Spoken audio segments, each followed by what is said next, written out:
Hi అందరికీ నమస్కారం. Balineni versus Damacharla అధిష్టానం వద్దకి పంచాయతీ చేరింది, కానీ ఇంకా దానికి సంబంధించి ఒక కులిక్ అయితే రాలేదు.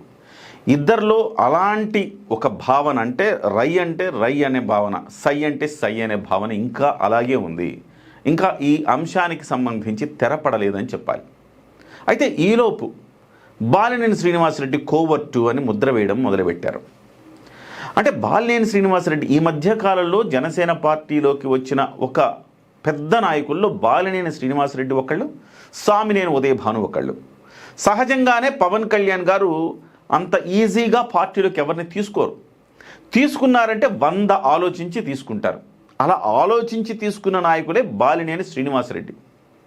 సో బాలినేని శ్రీనివాసరెడ్డి ఎంత సచ్చీలుడు అంటే జనసేన పాయింట్ ఆఫ్ వ్యూలో చెప్తున్నాను నేను, మిగతా ఈ పక్కన పెట్టండి. జనసేన పాయింట్ ఆఫ్ వ్యూలో ఏ రోజు కూడా పవన్ కళ్యాణ్ గారిని అనుచితంగా మాట్లాడలేదు. ఏ రోజు కూడా జనసేన పట్ల అనుచితమైన వ్యాఖ్యలు చేయలేదు.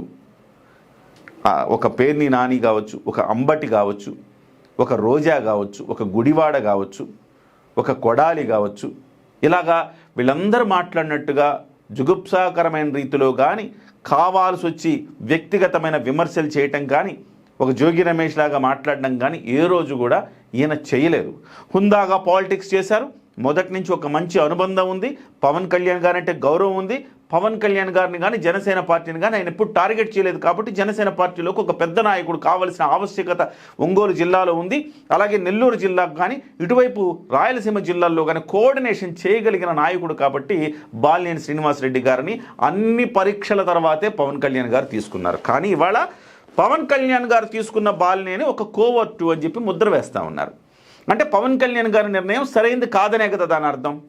మరి బాలినేని గారు కోవర్ట్ అయితే అంటే వైసీపీలో నుంచి వచ్చి మళ్ళీ కోవర్ట్ ఆపరేషన్ చేస్తున్నారని వీళ్ళ వాదన. అయితే ఒకవేళ నిజంగా బాలినేని గారు కోవర్ట్ అయితే పార్టీ ఎన్నికల తర్వాత 2024 తర్వాత వైసీపీ ఎంపీ బీద మస్తాన్ రావు వచ్చారు, మోపిదేవి వెంకటరమణ వచ్చారు, మర్రి రాజశేఖర్ వచ్చారు, కర్రి పద్మశ్రీ వచ్చింది, కళ్యాణ్ చక్రవర్తి వచ్చారు. వీళ్ళందరూ వచ్చారు. వీళ్ళకి మళ్ళీ పదవులు కూడా ఇచ్చారు. సో అంతకుముందు వీళ్ళందరూ ఎక్కడికి వచ్చారు? తెలుగుదేశం పార్టీలోకి వచ్చారు.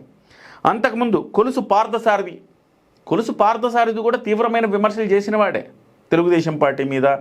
సో అలాంటి కొలుసు పార్థసారథిని తీసుకొని మళ్ళీ గెలిపించుకొని మళ్ళీ ఆయనకు మంత్రి పదవి కూడా ఇచ్చారు. కోటమిరెడ్డి శ్రీధర్ రెడ్డిని కూడా తెలుగుదేశం పార్టీలోకి తీసుకొని ఆయనకు కూడా గెలిపించుకున్నారు. మాగుంట శ్రీనివాసులు రెడ్డి, వసంత కృష్ణప్రసాద్, శ్రీకృష్ణదేవరాయలు, కోనేటి ఆదిమూలం, యార్లగడ్డ వెంకట్రావు, రఘురామకృష్ణరాజు, మహాసేన రాజేషు, మక్కెన మల్లికార్జున్, ఇలాగా అనేక పేర్లు వస్తున్నాయి. నేను ఒక పేరు చెప్తా. గుమ్మనూరు జయరాం గారు, గుంతకల్ ఎమ్మెల్యే, ప్రస్తుతం 3 ఏళ్ల క్రితం గుంతకల్ ఎమ్మెల్యే, అప్పుడు ఆయన ఆలూరు ఎమ్మెల్యే. ఆయన 3 ఏళ్ల క్రితం ఏం వ్యాఖ్యలు చేశారో తెలుసా?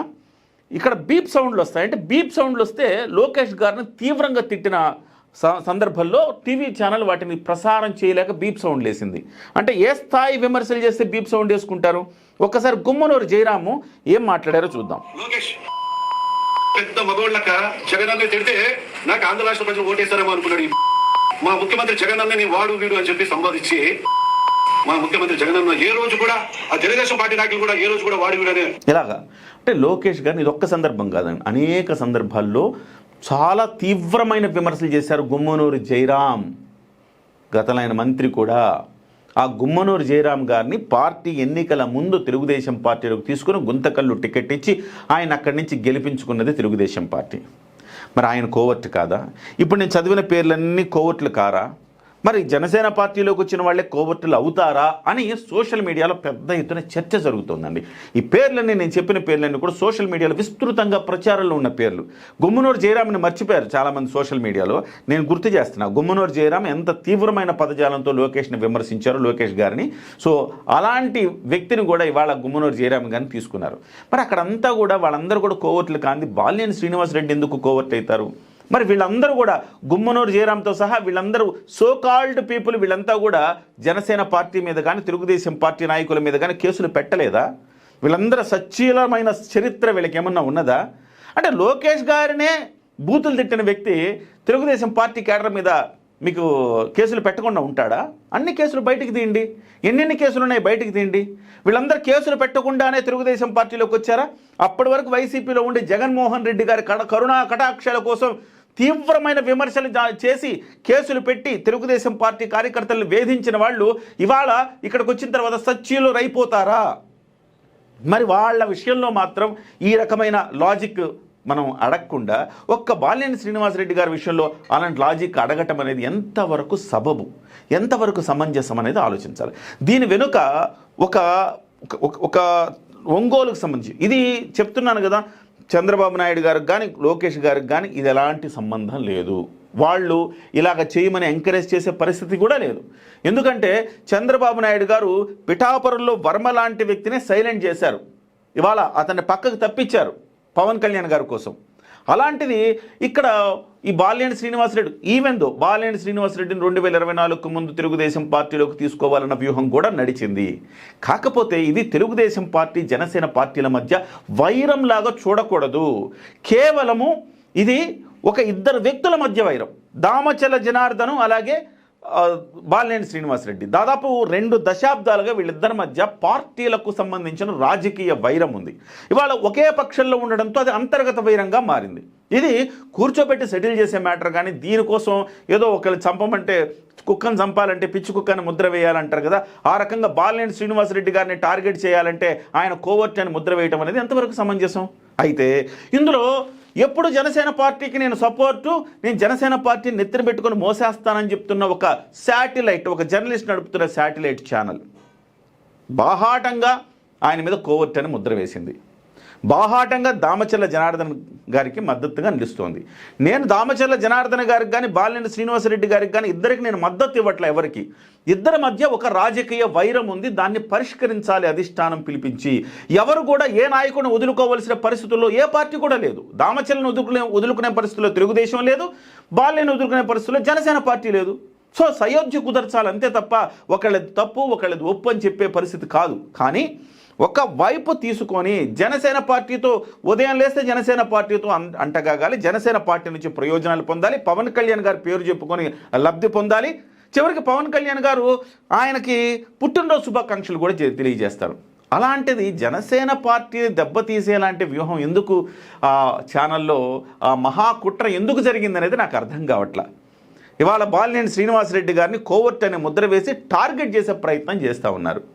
సదరు ఛానల్ ఒకప్పుడు పవన్ కళ్యాణ్ గారు, మనం మర్చిపోకూడదు, శ్రీరెడ్డిని పంపించి గందరగోళం సృష్టించి పవన్ కళ్యాణ్ గారిని తల్లిని కూడా దూషించే పరిస్థితి తీసుకొచ్చింది కూడా సదరు ఛానలే. ఆ రోజు పవన్ కళ్యాణ్ గారు అన్న మాటలు మనకు ఇప్పటి వరకు చాలామంది గుర్తుండే ఉంటాయి. ఆ ఛానల్ని బాయ్కాట్ చేయాలి, ఆ ఛానల్తో పాటు కొన్ని ఛానల్ని బాయ్కాట్ చేయాలని పవన్ కళ్యాణ్ గారు పిలుపునిచ్చారు. మరి అదే ఛానల్ ఇవాళ పవన్ కళ్యాణ్ గారికి చాలా ప్రీతిపాత్రమైన ఛానల్ అయిపోయింది. ఆ ఛానల్కి పవన్ కళ్యాణ్ గారు ఇవాళ పుట్టినరోజు శుభాకాంక్షలు కూడా తెలిపే స్థాయికి వెళ్ళింది. మరి వాళ్ళకి ఆ కృతజ్ఞత వాళ్ళకు ఉండాలి కదా. వాళ్ళకి ఆ కృతజ్ఞత లేకుండా ఇవాళ బాహాటంగా ఒక వ్యక్తిని, జనసేన పార్టీలో ఉండేదే తక్కువ మంది పెద్ద నాయకులు, అలాంటి నాయకులు ఒక నాయకుడిని పంపించేస్తే బయటికి కోవర్టని ముద్ర వేసి పంపించేస్తే రేపు పొద్దున మళ్ళీ ప్రకాశం జిల్లాలో జనసేన పార్టీకి 0, ఇప్పుడు నెల్లూరులో జనసేన పార్టీకి 0. అంటే జనసేన పార్టీతోనే ఉండాలి, శల్య సారథ్యం చేయాలి, జనసేన పార్టీని ఎదగనీయకుండా చేయాలన్న కుట్ర, మరి ఆ మహాకుట్ర ఏమన్నా చేస్తుందా ఆ ఛానల్ అని కూడా మనం ఆలోచించాల్సిన పరిస్థితులు వచ్చినాయి.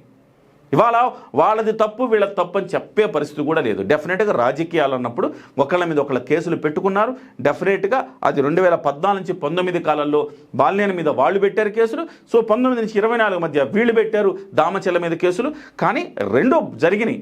కానీ వేరే వాళ్ళకి ఇప్పుడు నేను చదివిన లిస్ట్ అంతా వాళ్ళందరూ కూడా కేసులు పెట్టినట్టు, వాళ్ళందరూ కూడా వైసీపీలో ఉన్నంతకాలం సచ్చీలురైపోయి జగన్మోహన్ రెడ్డి గారి దగ్గర ఉన్నప్పటికి కూడాను చంద్రబాబు గారిని లోకేష్ గారిని నెత్తిన పెట్టుకొని పూజించినట్టుగా, లేకపోతే తెలుగుదేశం పార్టీ క్యాడర్ని కార్యకర్తల్ని కలిసిమెలిసి పనిచేసినట్టుగా భావించి ఇవాళ తెలుగుదేశం పార్టీలోకి వస్తే వాళ్ళ తప్పులన్నీ ఉప్పులైపోతాయి. బాలినేని గారు మాత్రం ఇక్కడ దోషవుతారా? ఆలోచించాల్సిన అవసరం ఉన్నది. దయచేసి దీంట్లో ఈ మహా ట్రాప్లో మీరు పడద్దు, దయచేసి ఆలోచించాలి. పవన్ కళ్యాణ్ గారు దీని మీద కూడా ఆలోచించాల్సిన అవసరం ఉన్నది.